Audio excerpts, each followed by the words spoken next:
A gun theft followed by 2 armed robberies, then a citywide manhunt. It just shouldn't have happened to them. Tonight, what police called a serious situation is over, and a man described as dangerous is off the streets. We want the communities in the river region to feel safe. Get a closer look at what happened and its impact.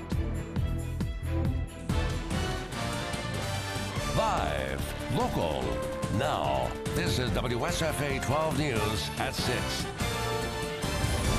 The search is over. The man police desperate to find ultimately captured asleep. Good evening, I'm Mark Bullock. And I'm Valerie Lawson. Ryan Rushing, described by police as unstable, led them on a day-long manhunt that closed businesses and forced schools on lockdown. We've been on top of the breaking news since this morning. Our reporters and producers providing new developments on air and online, including live news conferences with police. The search focusing on one individual, this man, Donald Ryan Rushing. He is now facing numerous charges, including armed robbery. It all started with a gun theft at a local gun and ammo distributor. Then police say Rushing used that gun in 2 armed robberies, one at a gas station, the other at a pharmacy where he reportedly demanded drugs. It was 4 hours later and 16 miles away when police ultimately found him asleep in a home in the South Lawn neighborhood in South Montgomery.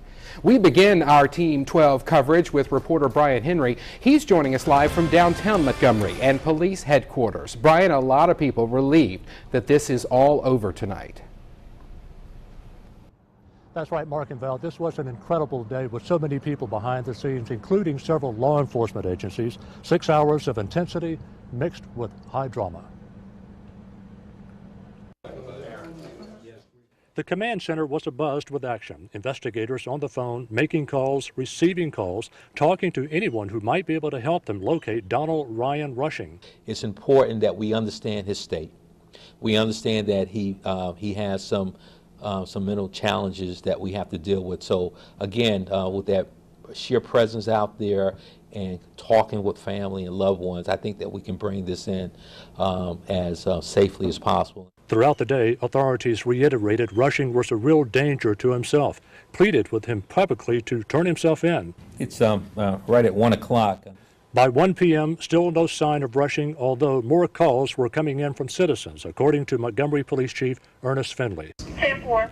In a second news conference of the day, the chief articulated 3 primary thoughts on the situation at hand.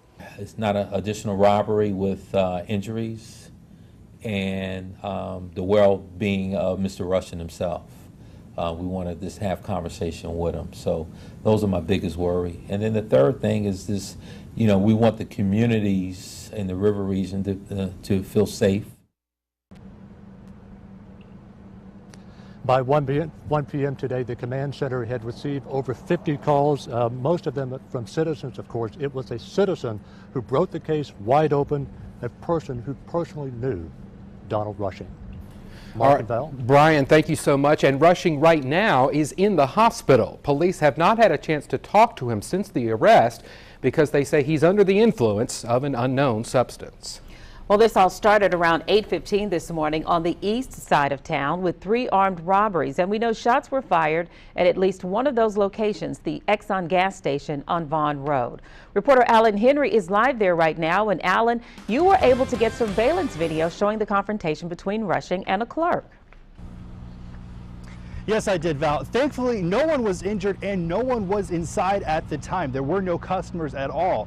The Exxon station here sits near the very busy intersection of Taylor and Vaughn Roads, making it a popular destination for about a dozen different reasons. It's not uncommon for people to make a stop here on their way to work, or even parents with their children on their way to school. That's why many here are feeling fortunate that no one was injured during Donald Rushing's crime spree this morning. Still, with more information of Rushing's record being uncovered, nearby residents are wondering how it got this far. Somebody should have been alerted to his condition. If anybody lives with him or near him, they should have seen something was out of fashion with him. And somebody should have tried to stop him or alert officials such that he could get the appropriate help. And tonight at 10, I'll have more from community members who live and shop near the Exxon station here, plus reaction from employees of a nearby business that's already thinking of changing policy in the wake of today's manhunt. Val? All right, thanks a lot, Alan. And that employee held at gunpoint was sent home after giving a statement to police. Thankfully, neither he nor anyone else was injured during today's manhunt. The home where police ultimately caught up with Rushing is south of the boulevard in the South Lawn neighborhood, about 16 miles away from that gas station. Authorities say Rushing was found asleep inside the home. That's where WSFA 12 News reporter Casey Drescher is joining us now live. And Casey, that neighborhood became quite a chaotic scene today.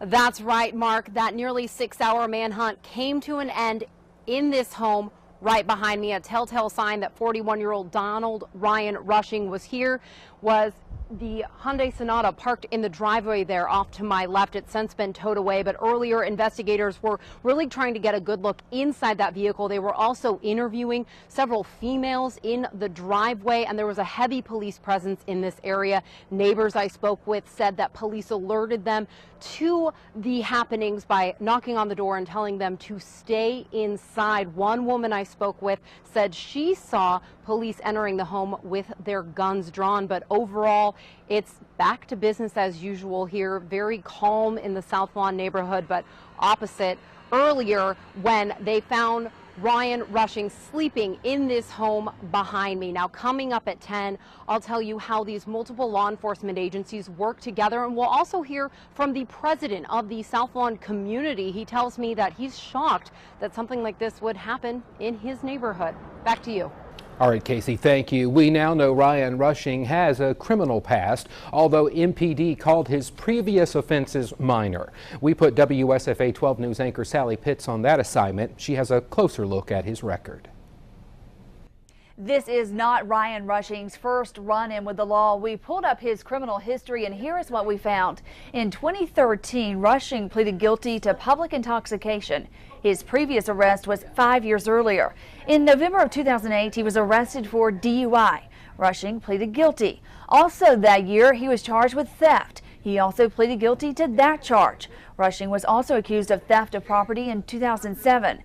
MPD considers his criminal history to be minor, nothing of the magnitude of what he is accused of doing today. Sally Pitts, WSFA 12 News. Our digital team is working to add even more updates to the online version of this story, so we encourage you to check WSFA.com and your WSFA News app throughout the evening. Thousands of you have been following our online updates all day long. We'll also have more on-air coverage for you of this story tonight at 10. A breaking news update on a story you saw first on the WSFA 12 News app. Outgoing U.S. Marshal Art Baylor is linked to a misconduct report. The report says Baylor created a, quote, hostile working environment, low morale, and a poorly managed office. It also stated he acted in an intimidating and demeaning manner toward employees. We first broke news confirming Baylor's retirement last week. It is effective September 25th. Baylor served as Montgomery Police Chief and as a police officer before being appointed as Marshal. Well, meanwhile, state lawmakers are still working to pass a budget, and tonight it looks like a key compromise could impact education. WSFA 12 News live at the State House tonight with the latest developments in the budget battle and how these decisions could impact you. And it is a tough place to play. Auburn will be without one key defensive player. Gus Malzahn updates us on injuries. And we'll talk details about your forecast. Summer makes a gradual comeback. It gets a little hotter as the week wears on. I'll show you the updated numbers right around the corner. Stay with us. New details now from the special session. Right now, lawmakers are inching toward a budget agreement. And tonight, Governor Bentley gave the conditions on why he would sign the state budget.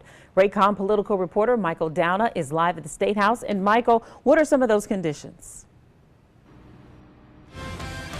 Basically, it's past what's in front of them. Earlier today, we saw the conference committee meet and release some bills with some compromises in them. And Bentley says if you pass those, along with some revenue measures, the state may very well have an acceptable budget.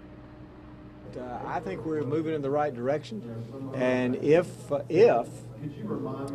it comes out tomorrow with this budget the way it is at the present time, I feel inclined to sign the budget. At the end of today, lawmakers may be close to a final solution, and it's taken a lot of work to get here. No, this process involved most of the night and all the morning. This is the best we can do and have two bodies hopefully agree to it. Those compromises have flown through the House, however, they are being bogged down in the Senate. The proposals would move $80 million via the use tax to the general fund and use the rolling reserve and various backfill bills to replace the loss for education. Now, the second issue is whether revenue measures like the cigarette tax can get through the Senate, and if they can, lawmakers have a budget. But even if they do, it doesn't mean all is well. Unfortunately, I think this is temporary, and that's what I'm disappointed in, because we have to fix this. It's our job to fix this long term, and I don't think we did that. Now it is the cigarette tax that is really slowing down progress in the Senate. In fact, multiple Republicans are going to the stand and doing basically what amounts to a mini filibuster, really taking up a lot of time before those bills can get through. But they are hoping to get through both the cigarette tax and those compromise bills, such as the use tax and rolling reserve, at some point in time tonight, and maybe see a budget tomorrow. Guys. All right, Michael, thank you for that report. And as lawmakers continue to work tonight, be sure to follow Alabama Politics on Twitter. Michael will be tweeting about the debate and votes as they happen. It was another beautiful and comfortable day out there today. Sadly, though, these fall-like temperatures will start to fade away as summer-like heat returns. WSFA First Alert Chief Meteorologist Josh Johnson has the update next. Now your WSFA First Alert weather with Chief Meteorologist Josh Johnson. The sun setting now as we look over Alex City and really all across central and south Alabama. The sun is setting on a phenomenal day, and we kind of have been in a phenomenal weather pattern now for a few days. Unfortunately, all good things must end. We'll talk more about that in a moment. First things first, a little sunset tour. This is Alexander City. You'll notice we're in the mid-70s here at 75 degrees. Great looking sunrise there from the heart of downtown Alex City there on the northern side of Lake Martin. This is East Montgomery. Again, a good looking sunset here too. 80 on the money. That morning low this morning around 60. Here's the Home Place Clock Tower up in the Prattville area. Nice sunset off on the horizon there as well. We're at 80 degrees on the money with a light east breeze between 4 and 8 miles per hour. Here now is WSFA First Alert radar, and you'll notice there's nothing cooking out right now. It is dry. It's comfortable too. 70s and 80s are commonplace now. 82 in Selma, 79 in Greenville, 77 up in Alex City. Auburn checks in now at 75. Eufaula has 78. Lowndes County tonight, Hayneville, Lounsboro, down towards Whitehall at Fort Deposit. Looks good. The rain chance minimal. Yeah, 0. In fact, we don't think it rains tonight, and it will be cool. Not as cool as the night before, which was not as cool as the night before that. Yeah, each night's getting a little warmer. We'll call for mid-60s across Lowndes County tonight. What about rain over the next few days? Chances are very, very small. Now, they're not 0, but they're small. We'll peg it at about 10 to 20% coverage around here. Wednesday, Thursday, and Friday, too, for that matter. But you see the same data I'm looking at here. Your time's right up here. You'll notice mainly in the afternoon, and this will be very isolated in nature. Many of you will manage to stay dry. We'll all start to warm things up a little bit, though. Tomorrow morning's not so bad. I think mostly mid-60s. Then by midday, we're in the low 80s, and afternoon highs tomorrow get on up into the upper 80s. Then as we go through the day Thursday, kind of more the same. Mid-60s in the morning. By afternoon, we're up in the upper 80s yet again. It's not out of the question that someone gets as warm as 90 degrees Thursday. So we'll say 88, 89 or so both Thursday and Friday. And then it gets even warmer as we work our way into the weekend. Yeah, high temperatures by Saturday and Sunday make a run up into the lower 90s. This is the dew point. Kind of a measure of is it nice or is it muggy, and it's sort of nice, but notice a lot of 50s out here for a while, but watch what happens here by the end of this Thursday afternoon on into Friday. We trade the 50s in for 60s. Now the dew point, higher number means muggier weather, so you'll start to feel a little more humidity around,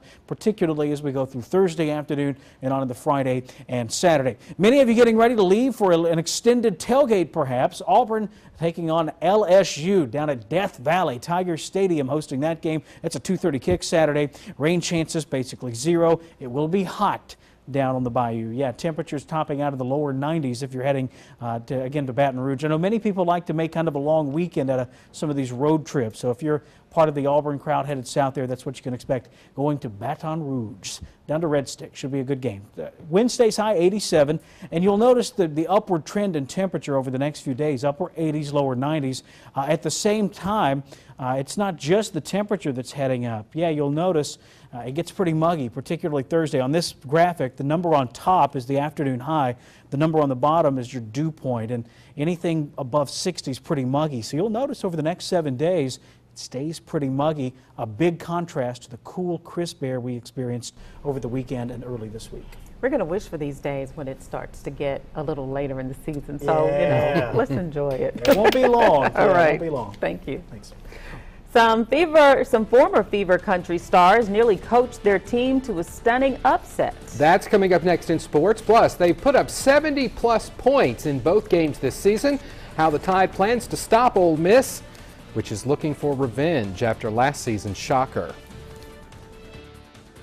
The Auburn Tigers open SEC play with a bang on Saturday in Baton Rouge against LSU. We'll preview that game in sports. Now WSFA 12 Sports with Jeff Shearer. Gus Malzahn says the bottom line, Auburn is 2-0. He says he expects the Tigers to play better. Stephen Gunner is talking with the Tigers on the Plains. It was a survival game on Saturday at Jordan-Hare Stadium, and the Auburn Tigers survived Jacksonville State's trap. The good news, the Tigers are 2-0. The bad, the biggest test of the young season now awaits. 14th ranked LSU in Baton Rouge, a place the Auburn Tigers haven't won at since 1999. It's a tough place to play. They play extremely well at home. Traditionally, that's been the case. It's been a while, I think, since we've been there and won, and we've got to have a great week of practice. We know what we're going to get going down there. That kind of environment is tough, to play there, but it's fun. That's what the SEC football is all about. Our biggest thing is our energy level. As soon as we get off that bus, we're ready to attack. Don't take anything lightly. We all got to be ready to go. And an Auburn Tiger, Josh Holsey. On the injury front, Coach Malzahn saying today that Josh Holsey has re-torn his ACL and will miss the remainder of the season. That's a tough blow. He's an outstanding young man. Second time he's went through this. We're definitely feeling for him. As for guys like Carl Lawson and Trey Matthews, two guys that sat out Saturday's game against Jacksonville State, they are day-to-day. So we still don't know if they will suit up in Baton Rouge on Saturday against LSU. It's the Tigers versus the Tigers Saturday at 2:30. Now, back to you. Thank you, Stephen. UAB today showed that it is serious about bringing back football, with Bill Clark signing a 5-year contract extension worth more than $600,000 per year. Fever flashback 2006. Larry Smith, our Fever Player of the Year for Coach Clark, his Lions teammate there, Nick Gentry. He was a big part of Bama's 2011 national championship. Now, Nick, Larry, and their Prattville teammate Trey Clark are all assistant coaches at Jacksonville State, and their Gamecocks nearly pulled off a monumental upset Saturday at Auburn. Jack State ranked #1 now in FCS. Have you seen the Ole Miss offense this season? The Rebels are averaging almost 75 points a game. Yes, it's against UT Martin and Fresno State, but still, those video game numbers, they have Nick Saban's attention. They make a lot of big plays, and they've made a lot of big plays in the first 2 games, and I think it's going to be really important that our guys understand that, we've got to not allow them to make big plays. That's a challenge in and of itself with the skill level that they have. It's a chance for the Tide to avenge Alabama's only regular season loss last year. The Late Show at Bryant-Denny, 8:15 kick on ESPN. He's won at Daytona, Indy, and 2 years ago at Talladega. Now Jamie McMurray is in NASCAR's championship chase for the first time. Jamie was at the Superspeedway today, talking up next month's Alabama 500. Any of the 16 guys that are in the chase, any of the guys in the whole field have a chance to win here. This track produces some first-time winners, and just because you're not running well at a 1.5-mile track or the short tracks, when you come to a plate track, you still have a legitimate shot at winning. The Alabama 500 coming up in about 6 weeks, October 25th at Talladega. All right, Jeff, thanks so much. Here's a check on today's stock report. Now a WSFA 12 News editorial with Vice President and General Manager Eric Duncan. We have recently announced that WSFA is part of a group that is filing a motion to unseal Governor Bentley and his wife's divorce documents. I have received more than one response saying that it is none of our business why the Bentleys filed for divorce. It is a private matter. Part of me agrees. Divorce itself should be a private matter. Being the governor of the state of Alabama is a public matter. The actions of the governor of Alabama while on the public's time and using the public's resources are a public matter. A divorce filing in this state is public.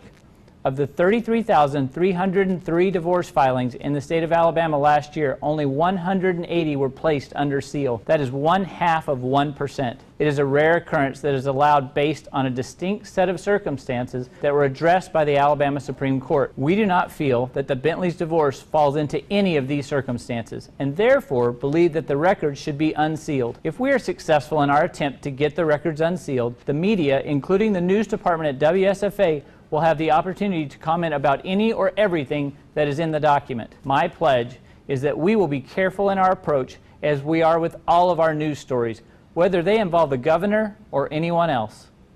If you would like to respond, go to WSFA.com or send your response to this address. Happening now. It's a done deal. The governor signs the state's new general fund budget. Tonight, the agency's cut and the taxpayers who will be paying more. Developing tonight, the search for a man who led police on a chase down the interstate. What happened and how you can help. Retiring U.S. Marshal Art Baylor responds to allegations he created a hostile work environment, why he says race may be a factor. And why a Montgomery attorney is speaking out about today's huge settlement involving General Motors. Live, local, now. This is WSFA 12 News at 6. Alabama avoids a government shutdown with just 2 weeks to spare. Lawmakers finally passed a general fund budget last night for the fiscal year that begins October 1st. The governor signed that compromise bill today, which includes serious cuts to agencies like the Department of Public Health, which is losing 72% of its budget, going from $81 million to $22 million. State health officials say federal funds should help make up that difference. Other agencies, however, are still working to determine how the cuts will affect them. The State Parks Department, for example, which had warned that a bad budget could force all state parks to close, says it's still studying this budget and needs a few more days. Now, there are departments that will receive level funding. That means they'll get the same amount as last year. And there's a tax increase in this budget as well. Raycom political reporter Michael Downa is joining us live from the State House with details. And first, Michael, what kind of reactions are you hearing about this from state leaders? Well, state leaders are telling me they're making the best of what they have. And remember, it took a 6-month budget fight to get here, and it looks like Alabama finally has the money to operate for at least a little while. There are a lot of cuts in it. I mean, it's not a good budget. A lot of cuts is right. Almost every single program saw at least some of their funding taken away, but the general rule came by the Senate's proposal, which reduced most House-passed cuts. Now, those top 5 programs, Medicaid, Corrections, DHR, Mental Health, and Courts, were the only ones to be level funded, while almost all others saw cuts near the 5.5% range. Those cuts were almost much more until lawmakers passed some revenue bills. They raised taxes, okay, and that's great. As weird as it is to hear a Republican governor say that, it's true. In all, lawmakers raised about $166 million for the general fund, and they did so in 2 major parts. A use tax transfer, taking roughly $80 million a year from education to the general fund, and a 25-cent per pack cigarette tax, which would raise around $66 million. With that and other smaller taxes, the government won't shut down.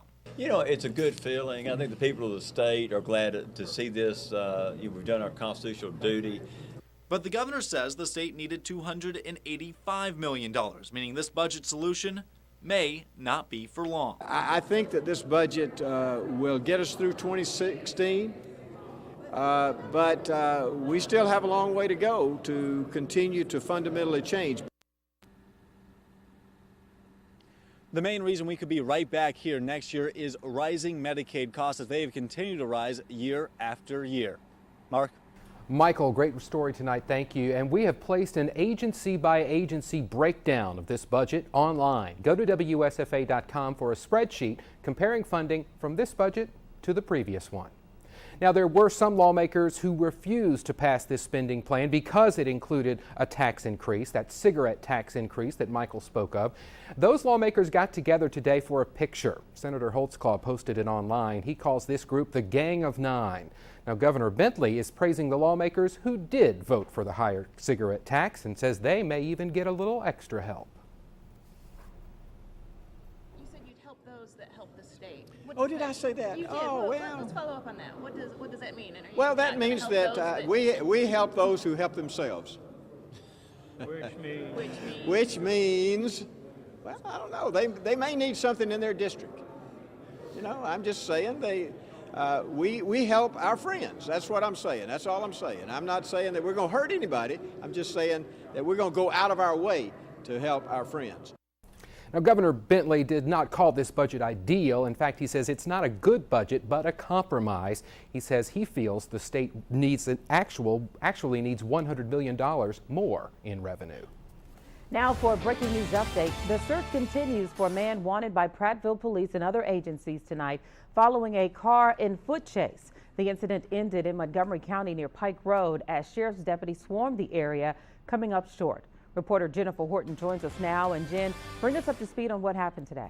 Well, Valerie, police are still searching for Prattville resident DeJuan Harrison. He led police down Interstate I-85 North today, running into an 18-wheeler and then fleeing on foot. This is the red Trailblazer police were pursuing. Harrison hit the 18-wheeler just short of the Waugh exit in the northbound lanes, doing significant damage. Police were staged across the interstate down from the Mount Meigs Fire Department, manning large automatic weapons and bulletproof vests. Air One was even involved in the search, but all agencies came up short. Harrison has outstanding warrants with Prattville PD for attempting to elude, failure to obey, and failure to appear. Val, if anyone knows Harrison's whereabouts, they're asked to call 911. Thank you, Jennifer. The Montgomery County Sheriff's Office confirms Harrison has no prior felonies, only misdemeanor charges.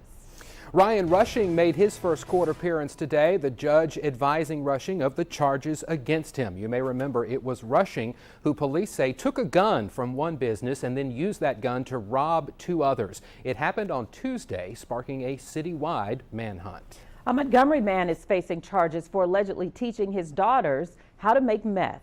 Trevor Johnson is accused of exposing his 13-year-old stepdaughter and 8-year-old daughter to meth and chemicals to make the drug. Both girls told police they constantly found glass pipes and bent soda cans, objects used to smoke drugs. He also allegedly told them the process of making meth. New information in a story a lot of people have been following. Retiring U.S. Marshal Art Baylor is knocking down a report about his job as U.S. Marshal. He says the complaints against him are a result of racism. In a statement released through his attorney, Baylor denies claims of an Inspector General's report, which alleges that he used vulgar and antagonistic language in the workplace and created a hostile work environment. Baylor says some people were upset that 2 black workers were hired following his appointment as marshal. His full statement is on the WSFA 12 News app. New at 6, a post on Facebook of a Montgomery school lunch has gone viral. The picture shows a lunch tray with little food. The post claims that's all her sister had to eat after the cafeteria ran out of food that day. WSFA 12 News took the allegations to MPS. Spokesperson Tom Salter says on the rare occasions when one of the scheduled menu choices runs out, it is replaced with a substitute, often a quick serve item like corn dogs or beef burritos. We believe this is what happened the day this picture was taken. He added that high school students serve themselves. General Motors will have to pay nearly $1 billion to cover up for those ignition switch defects. The case, though, still far from over. Tonight, a Montgomery attorney details how it will affect the automaker. A battle at the bowl. Jeff Davis's undefeated streak is on the line tonight as they take on Capital City rival Lee. We're live with the coaches in sports. And if you like hot summer-like weather, this weekend is just for you. But if you like the cooler stuff, that's something in our 7-day forecast that'll make you smile too. We'll talk all about it. Your full WSFA First Alert forecast is right around the corner. A Crime Stoppers alert for a stolen vehicle. Police today released surveillance video of the crime. This happened at a Prattville convenience store. The victim left her car running when she went into the store to pay for gas. While inside, a man gets out of a dark SUV, walks over to the car, gets in, and drives away. If you have information on this crime, call Crime Stoppers at 215-STOP. There is a cash reward. A huge settlement today in a case against car manufacturer General Motors. GM will pay nearly $1 billion to settle the criminal investigation into faulty ignition switches, a defect that led to the injury, even deaths of hundreds of people. A Montgomery attorney is representing a number of families who are filing their own lawsuits against GM. WSFA 12 News reporter Bethany Davis has his reaction to the settlement. This is almost the outcome Attorney Jerry Beasley has spent the last 2.5 years working toward. General Motors finally admitted that they have literally killed over 100 people. Beasley is involved in dozens of cases against GM, representing families who've lost loved ones or have been injured when their car's ignition switch suddenly moved out of the run position and into the off position. They admit to 124 deaths caused by an ignition switch defect that they knew about for 10 years, covered it up intentionally. GM CEO calls the $900 million settlement with the Department of Justice a tough agreement. It further highlights the mistakes that were made by certain people in GM, and it imposes significant penalties and obligations. But Beasley says the penalties aren't significant enough. They'll actually write off part of this as a tax write-off. Somebody with General Motors needs to go to jail for what they did. If an individual commits a murder, you'd ask for the death penalty, or at least life in prison. And this settlement does nothing for the families he represents. The thing that really concerns me is that the 124 families that have deaths in those families, that $900 million is not going to mean anything to them. That $900 million will only go to the Department of Justice. The families affected by that faulty ignition switch won't get any of it. They will have to continue their progress in civil court, and Mark, many of them have already reached settlements, but hundreds more are still working their way through the courts. Bethany, thank you. General Motors must pay that $900 million fine by next Thursday, September 24th. Are you feeling it? We are gradually returning to summertime temperatures. WSFA First Alert Chief Meteorologist Josh Johnson is joining us with our new forecast coming up right after the break.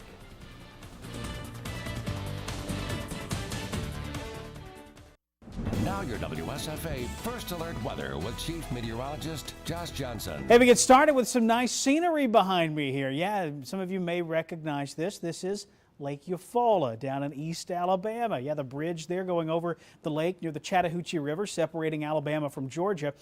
Good looking 7-day. We're going to begin here and then kind of explain how all this is going to play out. Dry weather Friday, Saturday, Sunday. Bigger rain chances early next week. Focusing in on the weekend, I think it's a forecast you're going to like. It's sunny, it's hot, it's dry. I'll say this, the humidity will not be overwhelming though. So afternoon highs, sure.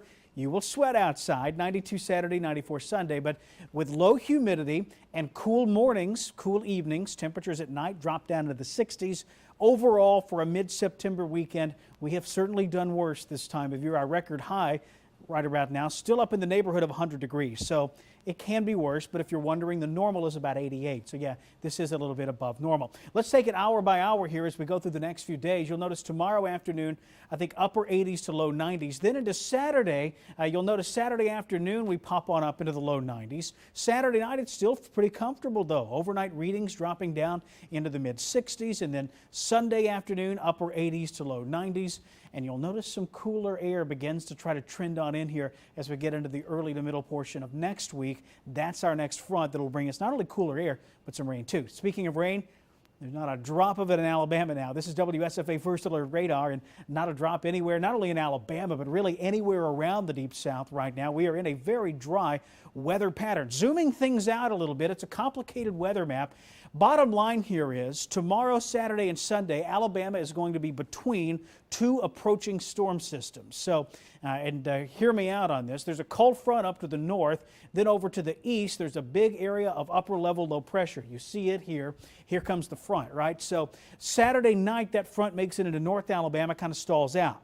Then eventually this upper low out here begins to track back west. That will shove a little more moisture into Alabama and set the stage for our next rain chance, which should creep up. I think starting Monday, we'll have some scattered showers around, and then Tuesday into Wednesday, that rain chance ramps up in earnest. Troy hits the road. Yeah, they were probably already on the road. That's a big road trip. They're heading up to Madison, Wisconsin. Camp Randall Stadium, a 2:30 kickoff against the Badgers.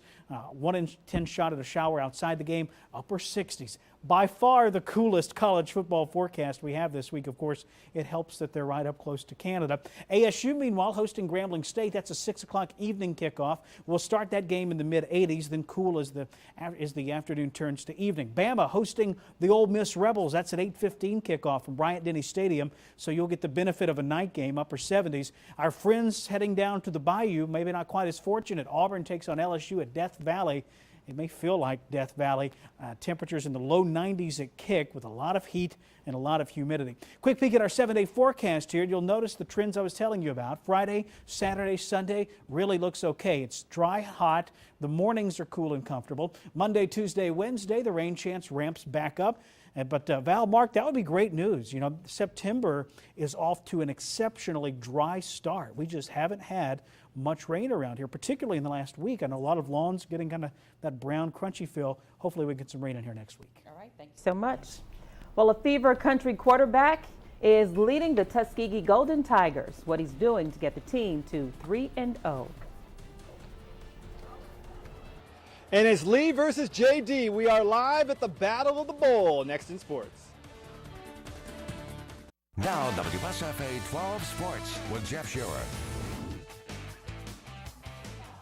Live from Crampton Bowl, the Battle at the Bowl. Lee versus Jeff Davis. JD 4-0. Robert E. Lee is 2-2. We're joined by both head coaches. First, Coach Tyrone Rogers. Coach, you played in this rivalry during its heyday in the early 90s. What's it like then and now? Well, this game is always an exciting game, Jeff. Like I said, being a alumni of the school, it has a lot of excitement, and the city of Montgomery gets up for this one, and a lot of people really enjoy this game. The rivalry is deep in tradition, so it's going to be a good football game. You started off 2-0, lost the last couple of games. What's it going to take to turn it around tonight against a tough JD team? Well, I'll tell you what, Coach Carter does a great job over there, basically being able to finish and play 3-4 quarters, and that's the key, being able to come out of the second half and be able to start fast. So, like I said, this rivalry game is came down to the wire quite naturally the last 3 years, so we just have to be able to finish. Okay, good luck tonight. Thanks. Coach Lee Carter, the Jeff Davis Vols, 4-0. What's been the key to your hot start so far? I think the key is just being disciplined, playing with a lot of energy and just riding the wave, have momentum on our side and then not let it slip away.